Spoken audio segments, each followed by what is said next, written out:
Pour ceux qui sont habitués de la chaîne, vous reconnaissez tout de suite, on n'est pas dans la cuisine des apprentis chefs. Comme très régulièrement je passe quelques jours à Biarritz, j'avais envie de pâtisser et je me suis dit qu'on allait faire une bûche comme Noël arrive, mais une bûche assez particulière, une bûche façon gâteau basque.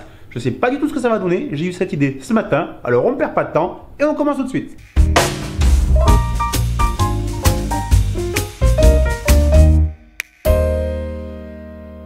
Les apprentis chefs, bonjour, j'espère que vous allez bien et comme d'habitude que vous avez très faim. Bon, on n'est pas dans la cuisine habituelle, c'est sûr, il n'y a pas tous les ustensiles, mais c'est pas pour ça qu'on va pas pouvoir passer une bonne après-midi en cuisine. J'ai eu cette idée et je me suis dit que je voulais faire ça, j'ai regardé sur internet, j'ai tapé bûche façon gâteau basque, non, personne a eu cette idée un peu folle de faire ça, mais c'est pas grave, je suis confiant. Comment est-ce qu'on va faire ça? On va d'abord faire un biscuit roulé traditionnel, une génoise. Et cette génoise, on viendra la garnir avec une crème pâtissière, la même que quand je fais mon gâteau basque. Et on fera pour le croquant des biscuits basques qu'on viendra émietter en plus ou moins gros morceaux à l'intérieur.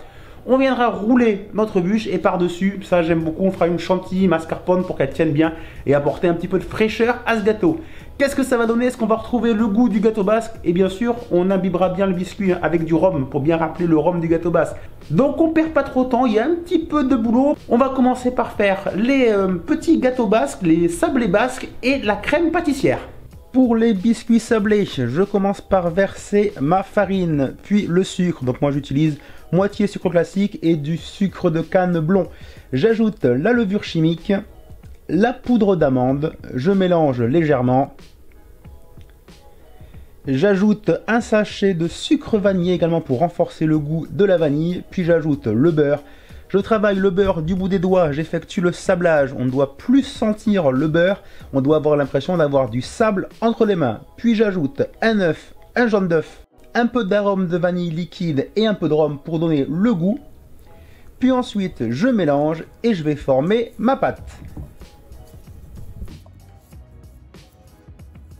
La pâte pour les petits sablés basques qu'on mettra avec la crème pâtissière dans la génoise, c'est bon. Je l'ai mis au frais pour que ça se raffermisse un petit peu. Puis ensuite, on découpera des jolis sablés puis on les mettra au four. Mais important que ça se solidifie un peu d'abord au frais. Et maintenant, on passe à la crème pâtissière. Bon, je suis un petit peu l'arrache, hein. J'ai même pas de balance. J'ai juste mon verre pour mesurer, etc. J'avais oublié le beurre, je suis parti le chercher. Bref, là, on est vraiment entre nous. Allez, crème pâtissière. Pour la crème pâtissière, je commence par faire chauffer le lait avec la moitié du sucre et un peu d'arôme de vanille. Et je porte le tout, pas à ébullition, mais bien chaud. Pendant ce temps, je mélange les 6 jaunes d'œufs avec la deuxième moitié du sucre, donc 40 grammes. Je mélange pour faire blanchir. Puis j'ajoute les 80 grammes de farine. Je mélange et là, je vais obtenir une pâte un peu plus pâteuse, ce qui est normal. Voilà la pâte que j'obtiens. Quand le lait est bien chaud, je peux maintenant le verser sur la préparation tout en mélangeant bien avec le fouet. Ça c'est important, on continue à mélanger, on n'arrête pas.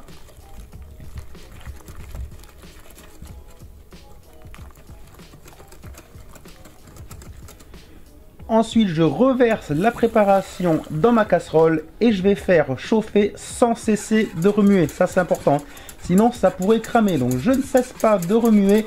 On n'arrête pas pour ne pas faire cramer la crème pâtissière. Et on continue jusqu'à ce que le mélange épaississe. Je reverse la crème pâtissière dans un saladier. Et là, je vais verser, bien sûr, du rhum pour donner du goût. Environ 4 centilitres de rhum. Puis je mélange bien.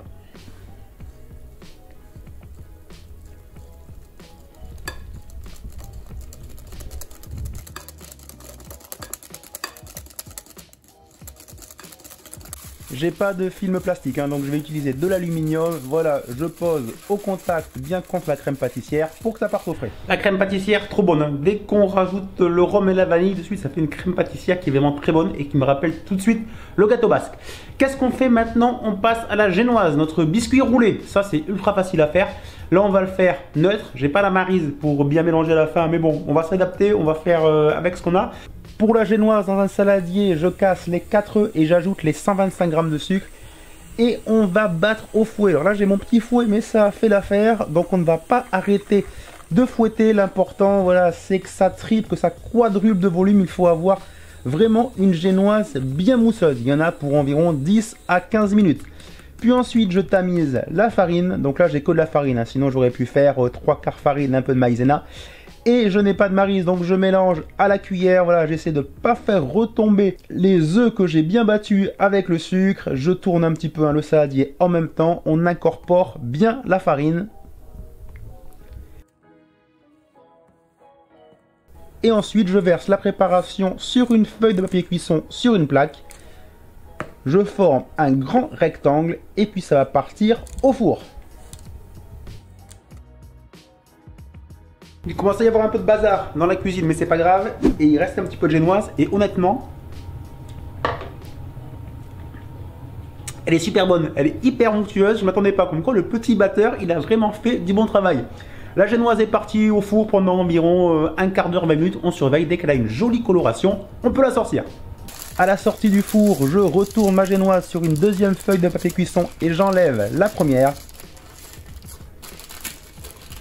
Alors j'y vais doucement, mais logiquement ça n'accroche pas, donc il n'y a pas de problème. Puis je retourne à nouveau la génoise sur un torchon. Je vais venir couper les bords pour bien tailler mon biscuit à la taille dont je veux ma bûche finale. Puis souvent les bords ils ont surcuit, donc c'est pour ça également que je les coupe.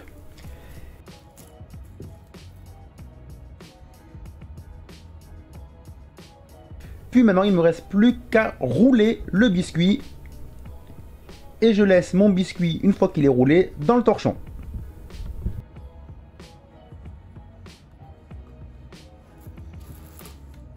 J'ai ensuite étalé au rouleau ma pâte sablée qui a bien pris au froid, donc c'est plus facile à travailler avec un emporte-pièce. Je fais mes petits sablés que je place au four, environ 20 minutes à 180 degrés. Je fais bouillir l'eau, le sucre, la vanille et le rhum. La génoise, elle est impeccable, elle est dans le torchon, elle est au frigo. Ce qui est important, c'est de la rouler directement dans le torchon. Comme ça, là au moins, on sait qu'elle va prendre la forme et logiquement, elle ne devrait pas se casser quand on va la remplir, etc. Tout ça. Voilà, ça c'est l'astuce pour les génoises. Hein. Si on n'est pas trop sûr de soi, dès qu'elle sort, on la roule dans le torchon, hop, au frigo et comme ça, après, elle sera impeccable. Nos biscuits sablés, les sablés basques, ils sont juste là, ils sont impeccables, bien colorés, bien durs. Ça va amener le croustillant dans la bûche, le petit côté croquant et rappeler bien sûr le goût du gâteau basque vu que c'est la même pâte. La crème pâtissière, elle est au frais et puis là au four, j'ai un gâteau basque, un petit qui est en train de cuire, ça va me servir pour la décoration. J'ai également le sirop qui est prêt, sirop, rhum, vanille pour parfumer. Donc là maintenant, je vais attendre que la crème pâtissière soit bien froide pour faire le montage et rouler la bûche. Je déroule mon biscuit. On voit qu'il a bien pris la forme, donc là, il n'y aura aucun problème tout à l'heure. Je vais venir imbiber le biscuit avec mon sirop qui a refroidi. Là aussi, j'ai pas mon pinceau, donc j'y vais avec une cuillère, pas de problème, on s'en sort.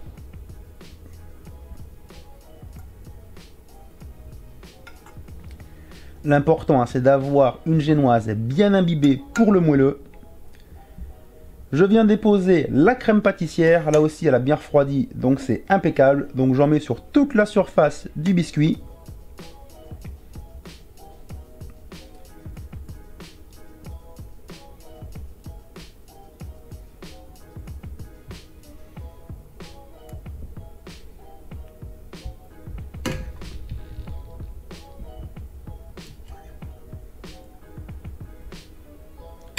Par-dessus la crème pâtissière, je casse les petits sablés basques avec bien ce goût sympathique de rhum et de vanille.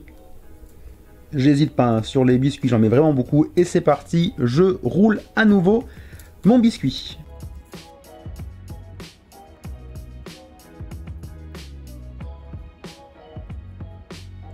Et là, on commence à vraiment comprendre à quoi va ressembler notre bûche. Je la place dans le torchon et ça repart au frais.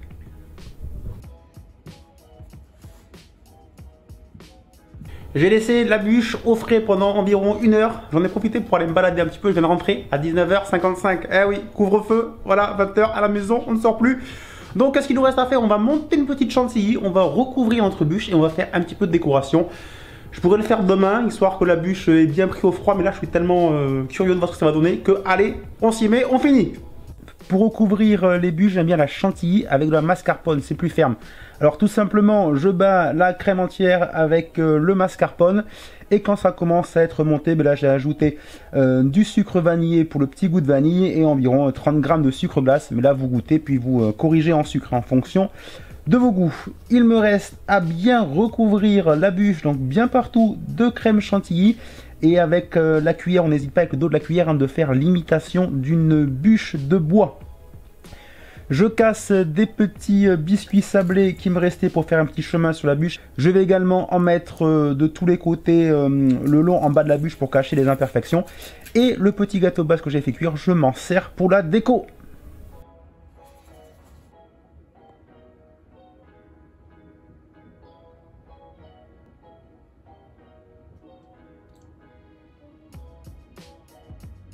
Et bien voilà, notre bûche comme un gâteau basque est terminée. Alors qu'est-ce que ça va donner? Est-ce que ça va être bon? Je ne sais pas, j'ai tout goûté individuellement. Hein. Le biscuit, la crème, la génoise, tout est très bon, même la chantilly, impeccable. Maintenant, l'ensemble, on va laisser prendre au froid, que la crème pâtissière prenne un petit peu et on fera une petite dégustation demain avec la découpe. Je m'attends pas à quelque chose d'exceptionnel, mais voilà, au moins je suis allé au bout de mon idée et dans tous les cas, ça sera bon à manger. Après, est-ce que ça va rappeler le gâteau basque? On verra ça demain. Donc je vous dis à demain pour la découpe et la dégustation. Les apprentis chefs, bonjour, nous sommes donc le lendemain, la bûche a passé la nuit au frigo, donc ça a pu se raffermir un petit peu au niveau de la crème pâtissière. Donc qu'est-ce qu'il nous reste à faire? Eh bien on va se faire une petite dégustation, la découpe, et on va voir ce que ça donne. Est-ce que c'est bon? Suspense!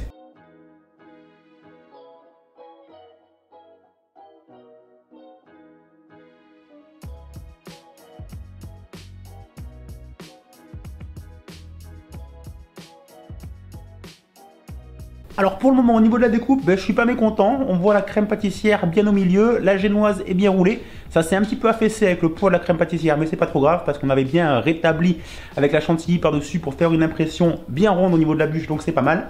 Ça sent le gâteau basque et ça c'est pas mal, cette odeur du gâteau basque, la vanille, le rhum, ça on le retrouve rien qu'à l'odeur. Donc maintenant, eh bien, petite dégustation, je me suis fait une belle part. Alors, voyons voir ce que ça va nous donner. C'est super bon. C'est vraiment trop bon. Je préfère celle-là à la bûche Ferrero que j'avais fait la dernière fois, qui était bonne, hein, mais qui était très chocolat, très Ferrero. Là, c'est super bon. On a la génoise qui est vraiment bien imbibée, donc ça nous fait le moelleux. On a la crème pâtissière qui est bien aromatisée au rhum, qui nous rappelle le goût du gâteau basque avec la vanille. On a la chantilly pour la douceur. Et voilà, je trouve que c'est vraiment super bon. Si vous aimez le gâteau basque, testez cette recette de la bûche façon gâteau basque. C'est vraiment super bon. Mais là, je vais me faire plaisir. Je vais terminer cette part. Mais vraiment super bon. J'étais un petit peu en suspense, mais vraiment très bon. Bon voilà, ça c'est fait et je vais me retenir de ne pas me resservir. Je voudrais pas prendre du poids avant Noël. Mais c'est vraiment super bon. Alors petite chose, le croquant, le biscuit qu'on a mis à l'intérieur, le sablé basque, ça par contre on a perdu le côté croquant. Parce que le biscuit avec la crème et la nuit au frais, le biscuit est devenu moelleux. Donc on n'a pas le croquant, mais on retrouve le biscuit moelleux d'un gâteau basque qui est cuit de manière traditionnelle. Donc au final, je m'attendais à avoir quelque chose de croquant. J'ai quelque chose de moelleux, mais on sent quand même qu'il y a le biscuit. Mais il est redevenu comme dans un gâteau basque traditionnel. Bref, recette ultra, mais alors vraiment complètement validée. Si vous aimez le gâteau basque, faites cette recette, lancez-vous là. Il vous reste quelques jours avant Noël. C'est vraiment une tuerie. Les apprentis chefs, j'espère que cette vidéo vous a plu. N'oubliez pas le petit pouce bleu, puis abonnez-vous à la chaîne YouTube si ce n'est pas déjà fait. Et puis nous, qu'est-ce qu'on fait? On donne rendez-vous comme d'habitude très vite avec une nouvelle vidéo. Ciao tout le monde, bye bye.